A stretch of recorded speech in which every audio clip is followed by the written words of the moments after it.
Hey guys, Dr. Len here with Eat Right, Train Smart, Think Better.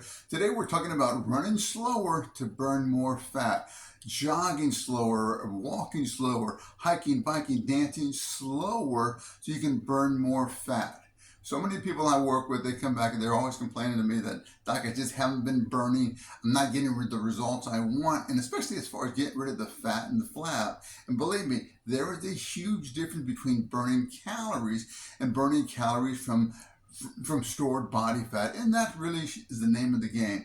So this video, I think I'm going to divide it up into two videos here, an A and a B. But for this video here, we're going to talk about why running slow is slower, not slow, running slower could be helpful for you in burning more body fat. Okay, we want to talk about that burn rate. Okay, so let me first give you just some basics here. All right, your body burns calories, right? If you've read any of my stuff or heard from carbohydrates, proteins, and fat. Those are the only three fuel sources you have.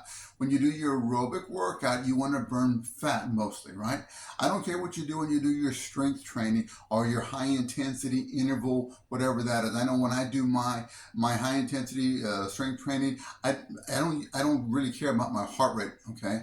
But when I do my aerobic workout, it's important to know what your heart rate is and what pace you're traveling at so you can know if you're burning fat or not. Because a lot of people, when they come back, I used to give them heart rate monitors out in my office when I was doing this full time. They'd come back and say, Doc, man, I can't believe it. I was way above my fat burning zone. Now I know why I wasn't getting the results I was hoping for. So let's talk about what your aerobic zone is and how to find it and why slowing down can be beneficial for your results. When you go from walking to jogging to running to sprinting, your heart rate goes up. And as your heart rate goes up, you're going to reach a point typically around 70% on average. That's what part two is going to be about, helping you find out what your specific zone is. When you get around 70% of your aerobic, your heart rate going up, 70% of your max heart rate, okay? When you get about 70% of your max heart rate, you go from aerobic respiration and metabolism to anaerobic respiration and metabolism, okay? Does that make sense? When you're below that threshold of 70%, you're aerobic, which means you can burn carbohydrates, proteins, and fats. When you go above that threshold, 70%, when you go above that, you go anaerobic. You activate anaerobic respiration, anaerobic metabolism, which means you don't burn fat. You can't.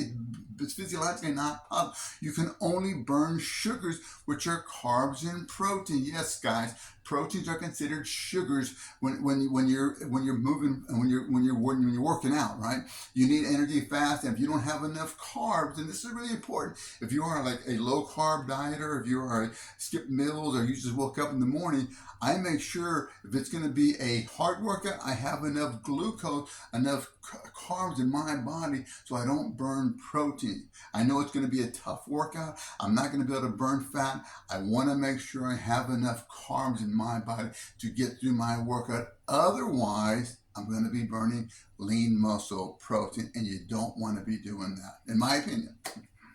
Okay, so let's talk about a couple things. Let's say you want to go find out what your zone is, okay?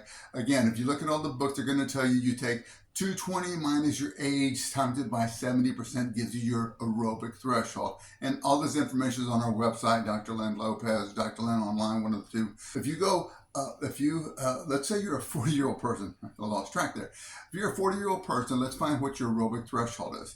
You're 40 years old, subtract 40 from 220 gives you 180, times it by 0.7 gives you 126 beats a minute. And here's the magic of what I'm trying to talk about, guys. Here's the part you really need to understand. 126 beat is your aerobic threshold, 125 for simplicity.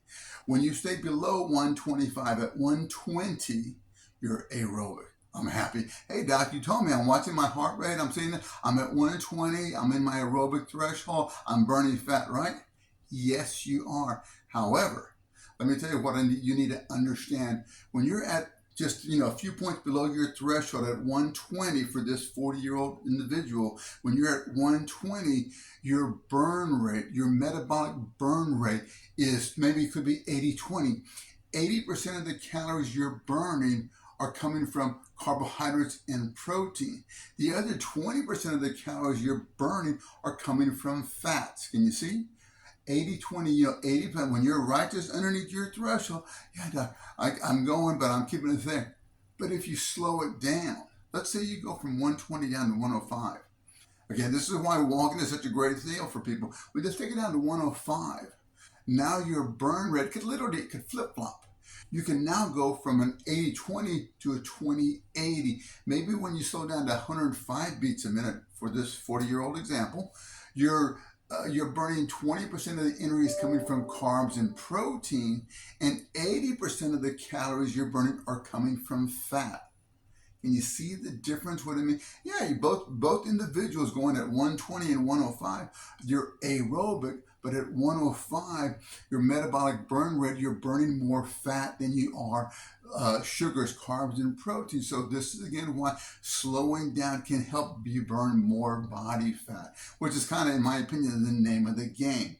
I hope that makes sense, and I hope you come back, and I'm going to do a part 2 or add on to this, just talking about how to find the aerobic threshold for you, because guy, those charts, those books, and those wall charts that say, as long as you're between 50 and 85% of your max heart rate, you're aerobic. I'm going to help you find out what it is for you, because or help you figure out what that is there. But hope you like the information. I hope it makes sense to you. If you did, share it with somebody. Come on back. I'm Dr. Lang with Eat Right, Train Smart, Think Better. Till next time, bye-bye.